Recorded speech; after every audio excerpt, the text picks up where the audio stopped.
આસપાસમાં ગમકવાર અકસ્માત સર્જાયો, કાર હવામાં ફંગોળાઈ। પીપલોદ વિસ્તારમાં ડુમ્મસ રોડ પર કારના ચાલકે સ્ટીયરિંગ પરથી કાબુ ગુમાવતા કાર ડિવાઈડર પર ચડી ગઈ અને ઝાડ સાથે અથડાઈને પલટી મારી ગઈ। આ ઘટનામાં કારમાં સવાર 2 વ્યક્તિઓને ઈજા પહોંચી। શહેરના પોશ ગણાતા પીપલોદ વિસ્તારમાં ડુમ્મસ રોડ પર એક ગમકવાર અકસ્માત સર્જાયો। એક પૂર ઝડપે જતી કારના ચાલકે સ્ટીયરિંગ પરથી કાબુ ગુમાવતા કાર ડિવાઈડર પર ચડી ગઈ અને ઝાડ સાથે અથડાઈને પલટી મારી ગઈ। આ ઘટનામાં કારમાં સવાર 2 વ્યક્તિઓને ઈજા પહોંચી। કારની ગતિ એટલી પ્રચંડ હતી કે ડિવાઈડરમાં રોપેલું મજબૂત ઝાડ પણ અથડામણને કારણે મૂળમાંથી ઉખડીને તૂટી ગયું। ઝાડ સાથે અથડાયા બાદ કારે રોડ પર જ પલટી મારી દીધી। અકસ્માતનો અવાજ સાંભળી આસપાસના લોકો અને અન્ય વાહન ચાલકો તાત્કાલિક મદદ માટે દોડી આવ્યા। કારમાં એક યુવક અને એક મહિલા સવાર હતા। કાર પલટી મારી જવાને કારણે મહિલાને વધુ ઈજાઓ પહોંચી હોવાથી તેમને તુરંત સારવાર અર્થે નજીકની હોસ્પિટલ ખસેડવામાં આવ્યા। સદનસીબે કારની એરબેગ સમયસર ખુલી જવાને કારણે બંનેના જીવ બચી ગયા। અકસ્માતના પગલે ડુમ્મસ રોડ પર ટ્રાફિક જામના દ્રશ્યો સર્જાયા। ઉમરા પોલીસે તાત્કાલિક ઘટના સ્થળે પહોંચીને ક્રેન દ્વારા પલટી ગયેલી કારને સીધી કરી રોડ સાઈડ ખસેડી હતી। માત્ર એક ઈમેલથી આખું પોલીસ તંત્ર દોડતું થયું। રાજ્યની અનેક પોસ્ટ ઓફિસને મળ્યો ધમકીભર્યો ઈમેલ। પાછલા એક મહિનામાં ધમકીઓ પર ધમકી મળી રહી છે।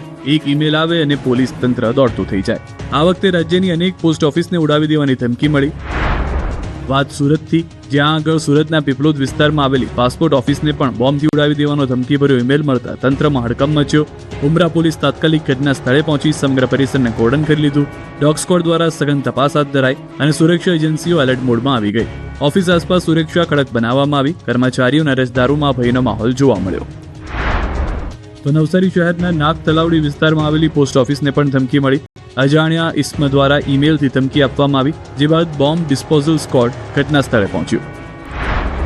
તો વલસાડમાં સુરક્ષાના ભાગરૂપે પોસ્ટ ઓફિસ ખાલી કરાવાઈ। પોલીસ ઘટના સ્થળે પહોંચી હાથ ધરી તપાસ।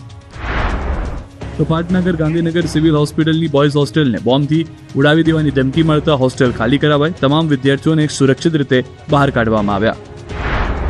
સૌરાષ્ટ્રની વાત કરીએ તો અમરેલી પોસ્ટ ઓફિસને બોમ્બથી ઉડાવી દેવાની ધમકી મળતા ફાયર ટીમ, બોમ્બ સ્ક્વોડ સહિતની ટીમો ઘટના સ્થળે પહોંચી તપાસ હાથ ધરી। પોસ્ટ ઓફિસ ખાલી કરાવી વધુ તપાસ હાથ ધરી। જ્યારે જૂનાગઢના પોસ્ટ ઓફિસના પાસપોર્ટ કેન્દ્રને ધમકી મળતા તંત્રની ટીમો દોડતી થઈ। બોમ્બ સ્ક્વોડ, ડોગ સ્ક્વોડ, એસઓજીની ટીમ પહોંચી પોસ્ટ ઓફિસના પાસપોર્ટ સેવા કેન્દ્રને થોડા સમય માટે કામગીરી અટકાવી બોમ્બ સ્ક્વોડ, ડોગ સ્ક્વોડ, એસઓજીની ટીમ દ્વારા સર્ચ ઓપરેશન હાથ ધરાયું। સુરેન્દ્રનગર મુખ્ય પોસ્ટ ઓફિસને બોમ્બ મૂકી ઉડાવી દેવાની ધમકીનો મેલ મળ્યો। પોસ્ટ ઓફિસને ઉડાવી દેવાની ધમકી મળતા પોલીસ વિભાગ એલર્ટ બન્યું। પોસ્ટ ઓફિસમાં હાજર તમામ નાગરિકોને સુરક્ષિત બહાર કાઢવામાં આવ્યા। પોલીસ દ્વારા સઘન ચેકિંગ હાથ ધરવામાં આવ્યું। વડોદરા મનપાની અણાવડત ફરી સામે આવી। ગરમીની શરૂઆત થઈ ગઈ છે અને સ્વિમિંગ પુલ બંધ કરી દીધા છે। હવે ફરી એકવાર વડોદરાની મહાનગરપાલિકા વિવાદમાં આવી છે। રાજ્યમાં ગરમીની શરૂઆત થઈ ગઈ છે। વડોદરાવાસીઓ માટે નિરાશાજનક સમાચાર છે કે સ્વિમિંગ પુલ બંધ છે। ઉનાળામાં લોકો વીકેન્ડ પર સ્વિમિંગ પુલનો સહારો લેતા હોય છે, પરંતુ મનપાના સ્વિમિંગ પુલ શોભાના ગાંઠિયા સમાન સાબિત થયા છે। શહેરના 4 પૈકી 3 સ્વિમિંગ પુલ બંધ હાલતમાં છે, જેને કારણે 10,000થી વધુ તરવૈયાઓ મુશ્કેલીમાં મુકાયા છે। સ્વિમિંગ પુલની જાળવણી કરવામાં તંત્ર નબળું સાબિત થયું છે। આ છે સરદારબાગનો સ્વિમિંગ પુલ, જે છેલ્લા ઓગસ્ટ મહિનાથી બંધ હાલતમાં છે, જ્યારે લાલબાગ અને રાજીવ ગાંધી પુલને વાર્ષિક મેન્ટેનન્સના બહાને જાન્યુઆરી માસથી બંધ કરી દેવાયો છે। હાલ માત્ર કારેલીબાગનો પુલ જ કાર્યરત છે। આમ તો મનપા 100 કરોડ રૂપિયાના ખર્ચે 4 નવા અને અત્યાધુનિક સ્વિમિંગ પુલ બનાવવાની મોટી વાતો કરી રહી છે। ત્યારે કોંગ્રેસના કોર્પોરેટરે કહ્યું કે જૂના સ્વિમિંગ પુલ લોકોને આપો, લોકો ઉપયોગ કરી શકે તેવો પ્રયત્ન કરો। જોકે આક્ષેપોનો મનપાના ડેપ્યુટી મ્યુનિસિપલ કમિશનરે લુલો બચાવ કરતા કહ્યું કે 4 સ્વિમિંગ પુલ આખું વર્ષ કાર્યરત રહેતા હોવાથી વાર્ષિક મેન્ટેનન્સને કારણે જરૂર પડી છે, જેથી 2 પુલ બંધ રાખવામાં આવ્યા। 2-3 દિવસમાં 2 પુલ ખુલ્લા મુકાશે।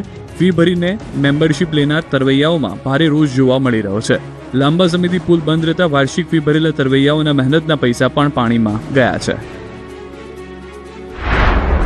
ભાવનગરના બોરતળાવ વિસ્તારમાં સ્કૂલ વાન અને બાઇક વચ્ચે અકસ્માત। ઘટના સીસીટીવીમાં કેદ થઈ। રોડ ક્રોસ કરતી વાન સાથે બાઇકની ધડાકાભેર અથડામણ। પૂરપાટ ઝડપે જતા 3 યુવકો ગંભીર ઇજાગ્રસ્ત થતા હોસ્પિટલ ખસેડાયા। સુરતના લિંબાયતમાં કચરાની આગે કારને ચપેટમાં લીધી। આંજણા ફાર્મ પાસે પાર્ક કરેલી કારમાં અચાનક આગ ફાટી નીકળી। આગની ચપેટમાં કારમાં રહેલ 10 લાખની રોકડ બળીને ખાક। કારને મોટું આર્થિક નુકસાન। પંચમહાલના હાલોલ કણઝરી ચોકડી પાસે પથ્થર ભરીને જતી ટ્રકમાં લાગી આગ। રાજસ્થાનથી સુરત જતી ટ્રકમાં બની આગની ઘટના। ફાયર બ્રિગેડે આગ પર મેળવ્યો કાબુ। ટ્રકમાં આગ લાગવાનું કારણ અકબંધ। વડોદરાના લામડાપુરા ગામે રાજશાહ કેમિકલ કંપનીમાં લાગી આગ। દૂર સુધી દેખાયો ધુમાડાના ગોટે ગોટા। ફાયર બ્રિગેડે આગ પર કાબુ મેળવવા ઉઠાવી જહેમત। કેમિકલ કંપનીમાં આગ ભભૂકતા મચી અફરાતફરી। સાબર ડેરીમાં ડિરેક્ટરો વચ્ચે ઘર્ષણ બાદ અદાવતમાં ફરી હુમલાની ઘટના બની. ડિરેક્ટરની ઓફિસમાં ઠેકેદાર પર જીવલેણ હુમલો કરાયો. હુમલામાં ઠેકેદાર ઇજાગ્રસ્ત થતા સારવાર અર્થે ખસેડાયા. સાબર ડેરીમાં ડિરેક્ટરો વચ્ચે થયું હતું ઘર્ષણ. વડોદરાના સાવલીમાં ફાર્મ હાઉસ પર ફાયરિંગ. વડોદરા જિલ્લા ભાજપ કિસાન મોરચાના ઉપપ્રમુખના ફાર્મ હાઉસ પર થયું ફાયરિંગ. 2 રાઉન્ડ ફાયરિંગ થયું હોવાની પ્રાથમિક માહિતી. 5થી વધુ લોકો ફાર્મમાં ઘૂસી આવ્યા હોવાની ચર્ચા. ગીર સોમનાથમાં નકલી બીએડ કોલેજનો પર્દાફાશ. ઉનાના ભાચા ગામની વનિતાબેન બચુભાઈ નાંદોળા બીએડ કોલેજનો ભાંડાફોડ. ઉનાના ભાચા ગામની વનિતાબેન બચુભાઈ નાંદોળા બીએડ કોલેજનો ભાંડાફોડ થતા એનસીટીએના નામે બનાવ્યા હતા બોગસ મંજૂરી પત્ર. અમદાવાદની વધુ એક શાળાએ કર્યું એફઆરસીના નિયમનું ઉલ્લંઘન. વાલીઓને ફી પરત ન કરતા સેન્ટ ઝેવિયર સ્કૂલને ડીયુએ ફટકારી નોટિસ. એફઆરસીના નિયમનું ઉલ્લંઘન થતા ડીયુએ માંગ્યો હતો ખુલાસો. હિંમતનગર પાલિકાની બજેટ સભા હિંમતનગર શહેરથી 35 કિલોમીટર દૂર આવેલ મોંઘાદાટ ખાનગી રિસોર્ટમાં યોજાઈ હતી. પાલિકાની બજેટ બેઠક મોંઘાદાટ રિસોર્ટમાં યોજાવાને લઈને પ્રજાના ટેક્સના પૈસા વેડફાયા હોવાની ચર્ચાએ જોર પકડ્યું. જોકે આ ચર્ચાઓ વચ્ચે પાલિકાનું 136 કરોડનું બજેટ રજૂ થયું. મેઘરજના બેડજ પંથકમાં દીપડાનો આતંક. બેડજમાં ઘર આંગણે જ બાંધેલી બકરીનો શિકાર કરતા પંથકમાં ભયનો માહોલ જોવા મળ્યો. દીપડાને પાંજરે પૂરવા ગ્રામજનોની ઉગ્ર માંગ. બનાસકાંઠામાં પાણી માટે કરેલું મહાઆંદોલન રંગ લાવ્યું. સરકારે ખેડૂતોને આપ્યું છે નર્મદાનું પાણી. બનાસકાંઠા જિલ્લાએ વર્ષોથી પાણીની પારાયણ ભોગવતો જિલ્લો છે. આ જિલ્લો પૂર્વ વિસ્તાર એવો છે કે જે વિસ્તારમાં ન તો કોઈ મોટા જળાશય છે, ન કોઈ કેનાલની વ્યવસ્થા. તેના જ કારણે આ વિસ્તારના લોકો સિંચાઈના પાણી માટે વર્ષોથી મુશ્કેલીઓ વેઠી રહ્યા છે. જોકે ખેડૂતોને પશુપાલકોને પડતી મુશ્કેલીને લઈને પાલનપુર તાલુકાના મલાણા તળાવ ભરવાની માંગ સાથે મલાણા સહિત આસપાસના 10થી વધુ ગામના લોકોએ 2 વર્ષ પહેલા એક મોટું આંદોલન છેડ્યું હતું. મલાણા તળાવથી શરૂ થયેલું ખેડૂતોનું આંદોલન પાલનપુરના રસ્તાઓ સુધી પહોંચ્યું અને હજારોની સંખ્યામાં ખેડૂતો અને પશુપાલકો રસ્તા પર ઉતરી આંદોલન કરતા આ ખેડૂતોની માંગ સરકારે સ્વીકારી લીધી છે. સરકાર દ્વારા દાંતીવાડા કસરા પાઇપલાઇનનું આયોજન કર્યું અને કરોડો રૂપિયાના ખર્ચે આ પાઇપલાઇનની કામગીરી પૂર્ણ કરી. હવે સરકારે મલાણા તળાવમાં નર્મદાના નીર પહોંચાડતા ખેડૂતોના જીવમાં જીવ આવ્યો છે. ખેડૂતોએ ખુશખુશાલ થઈ પાણીના વધામણા કર્યા. ખેડૂતોએ નર્મદાના નીરને શ્રીફળ વધેરી વધાવ્યા છે. ત્યારે ખેડૂતોનું એ મહા આંદોલન રંગ લાવ્યું છે. મલાણા તળાવ નર્મદાના નીરથી ભરાશે તો આસપાસના વિસ્તારમાં ભૂગર્ભ જળ ઊંચા આવશે અને ખેડૂતો પોતાનો પશુપાલન અને ખેતીનો વર્ષો જૂનો વ્યવસાય ટકાવી શકશે. ગોંડલ માર્કેટ યાર્ડ હાલ ધાણા, ઘઉં અને ડુંગળીની જણસીથી છલકાઈ ગયું છે. સૌરાષ્ટ્ર યુનિવર્સિટીનું અગ્રીમ ગણામ ગોંડલ માર્કેટિંગ યાર્ડમાં દાણાની આવક શરૂ કરતા જ વાહનોની કતારો લાગી. હાઈવેની બંને તરફ 3 કિલોમીટર 1500 સુધી વધુ વાહનોની લાઈનો લાગી. યાર્ડના ચેરમેન અલ્પેશભાઈ ઢોલરિયાએ જણાવ્યું હતું કે સૌરાષ્ટ્રના વિવિધ જિલ્લાઓમાંથી ખેડૂતો ધાણા લઈને આવ્યા હતા. પુષ્કળ આવક સાથે સિઝનની રેકોર્ડ બ્રેક 1.5 લાખ ગુણી ધાણાની આવક થઈ હતી. જેમાં ખેડૂતોને ધાણાના 20 કિલોગ્રામના 1100 થી 2300 તેમજ ધાણીના 1100 થી 3600 સુધીના ભાવ મળ્યા હતા. બીજી તરફ ઘઉંની 28000 ગુણી અને ડુંગળીની 35000 ગુણીની આવક થતા યાર્ડ જણસીઓથી છલકાયું હતું. હાલ બીજી જાહેરાત ન થાય ત્યાં સુધી ધાણાની આવક બંધ કરવામાં આવી છે.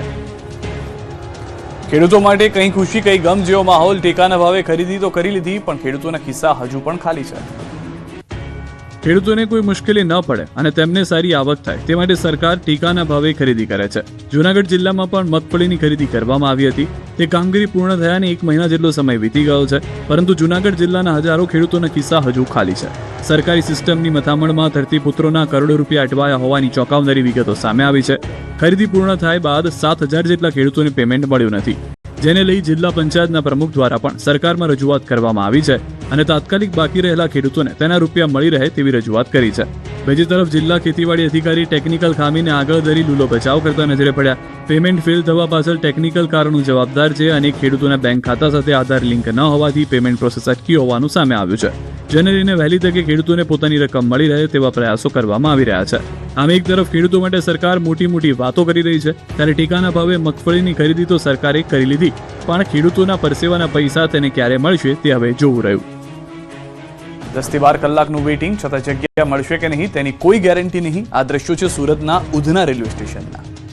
4 बजे से आया हूँ। सुबह 4 बजे से आए हो। हर बार यही होता है, दिवाली हो, होली हो। हाँ, ये सब त्योहार में तो होता है। कहाँ जा रहे हो? बिहार कितने बजे से लाइन में खड़े हो? 2 बजे से। रात को 2 बजे से? हाँ। આ દ્રશ્યો દિવાળીના નથી. તહેવાર આવે એટલે સુરતમાં કંઈક આવા જ દ્રશ્યો સર્જાય છે. હોળીના પર્વને હવે ગણતરીના 3 દિવસ બાકી છે, ત્યારે સુરતમાં વસતા ઉત્તર પ્રદેશ, બિહાર અને ઝારખંડના લાખો શ્રમિકોના વતન જવાની ઘેલછા જોવા મળી રહી છે. ઉધના રેલવે સ્ટેશન પર માનવ મહેરામણ ઉમટ્યું છે. બીજી બાજુ જનરલ કોચમાં પગ મૂકવાની પણ જગ્યા નથી. લાખો લોકો પોતાના પરિવાર સાથે તહેવાર ઉજવવા માટે કોઈ પણ ભોગે પહોંચવા મથી રહ્યા છે. સુરત એક એવું શહેર છે જ્યાં લાખોની સંખ્યામાં પરપ્રાંતીય શ્રમિકો રોજીરોટી માટે આવે છે. હોળીના તહેવાર પર અંદાજે 2 થી 3 લાખ લોકો પોતાના વતન પરત ફરે છે. આટલી મોટી સંખ્યામાં લોકો એકસાથે સ્ટેશન પર પહોંચતા રેલવે તંત્રના તમામ આયોજનો વામણા સાબિત થઈ રહ્યા છે. ટિકિટ વિન્ડોથી લઈને પ્લેટફોર્મ સુધી માત્ર માથા જ દેખાઈ રહ્યા છે. રેલવે દ્વારા સ્પેશિયલ ટ્રેનની જાહેરાત કરવામાં આવી હોવા છતાં પેસેન્જરોનો ધસારો એટલો છે કે ટિકિટ મેળવવી અશક્ય બની ગઈ છે. જે લોકોને કન્ફર્મ ટિકિટ નથી મળી રહી તેઓ ટ્રેન પકડવાની આશાએ 10 થી 12 કલાક સુધી રેલવે સ્ટેશન પર ભૂખ્યા તરસ્યા બેસી રહ્યા છે. જનરલ કોચની સ્થિતિ સૌથી વધુ દયનીય છે. ટ્રેનની અંદર પગ મૂકવાની જગ્યા ન હોવાથી મુસાફરો કોચના શૌચાલયની અંદર અને બહાર બેસીને યાત્રા કરવા મજબૂર બન્યા છે. ભયંકર ગીચતા અને દુર્ગંધ વચ્ચે પણ શ્રમિકો માત્ર વતન પહોંચવાના આશયથી આ અમાનવીય પરિસ્થિતિમાં મુસાફરી કરી રહ્યા છે. લોકોની ભીડને કારણે કોચની અંદર વાતાવરણ પણ ગૂંગળામણ ભર્યું બને છે. રેલવે સ્ટેશન પર એવા અનેક મુસાફરો જોવા મળ્યા જેઓ સવારે 10:30 વાગ્યાની તાપ્તી ગંગા એક્સપ્રેસ પકડવા માટે આગલી રાત્રે 10 વાગ્યાથી લાઇનમાં ઊભા હતા. આશ્ચર્યની વાત એ છે કે આટલે કલાકો સુધી રાહ જોયા બાદ પણ ટ્રેનની અંદર તેમને બેસવા માટે સીટ મળી નથી. હવે તેઓ 24 કલાકની લાંબી મુસાફરી ઊભા રહીને કરવા તૈયાર થયા છે. દાહોદના આદિવાસી સમાજમાં આંબલી 11ની અનોખી પરંપરા આજે પણ યથાવત છે. આંબલી 11 માત્ર ધાર્મિક વિધિ નહીં પરંતુ આદિવાસી સમાજની એકતા, પરંપરા અને પૂર્વજ પ્રત્યેની આસ્થા વ્યક્ત કરવાનો દિવસ માનવામાં આવે છે. આધુનિક સમયમાં પણ આદિવાસી સમાજની સંસ્કૃતિ અને મૂલ્યોને જીવંત રાખે છે. આદિવાસી બાહુલ્ય ધરાવતા દાહોદ જિલ્લાના ગામડાઓમાં પણ આ પરંપરાને લઈને ખાસ ધાર્મિક અને સાંસ્કૃતિક મહત્વ છે. અન્ય સમાજોમાં જેમ મૃત્યુ પછી તરત જ 12મા કે 13મા દિવસે અસ્થિ વિસર્જન કરવામાં આવે છે તેવી પ્રથા અહીં જોવા મળતી નથી. અહીં સ્વજનના અવસાન બાદ તેમની અસ્થિઓને સન્માન સાથે ઘરના આંગણામાં ખેતરમાં અથવા ઝાડની નીચે ખાડો ખોદીને માટીની કુંડીમાં રાખવામાં આવે છે. સમાજની માન્યતા મુજબ જ અસ્થિ સ્ત્રીની હોય તો તેને લાલ કાપડમાં અને પુરુષની હોય તો સફેદ કાપડમાં બાંધીને દાંટી દેવામાં આવે છે. ત્યારબાદ હોળી પહેલા આવતી આંબલી 11 સુધી આ અસ્થિઓને સુરક્ષિત રીતે રાખવામાં આવે છે. હોળી પહેલા દસમ કે નોમની સાંજે પરિવારજનો અને સગાવાલાઓને બોલાવી અસ્થિઓને બહાર કાઢવામાં આવે છે. ઘરની બહાર બેસીને દૂધ, પાણી અને હળદર વડે અસ્થિઓને ધોઈ તેમની પૂજા કરવામાં આવે છે. પૂજા વિધિ પૂર્ણ થયા બાદ ફરીથી અસ્થિઓને બાંધી ઘરના આંગણામાં લટકાવી દેવામાં આવે છે. વહેલી સવારે આંબલી 11ના દિવસે મૃતક સ્વજનો ભેગા થઈ રામડુંગરા ખાતે આવેલા ભીમકુંડ ખાતે પહોંચે છે, જ્યાં ધાર્મિક વિધિ પ્રમાણે અસ્થિઓનું વિસર્જન કરવામાં આવે છે. આ વિધિ દરમિયાન ભજન, પ્રાર્થના અને પૂર્વજોની યાદમાં શ્રદ્ધાંજલિ અર્પણ કરવામાં આવે છે.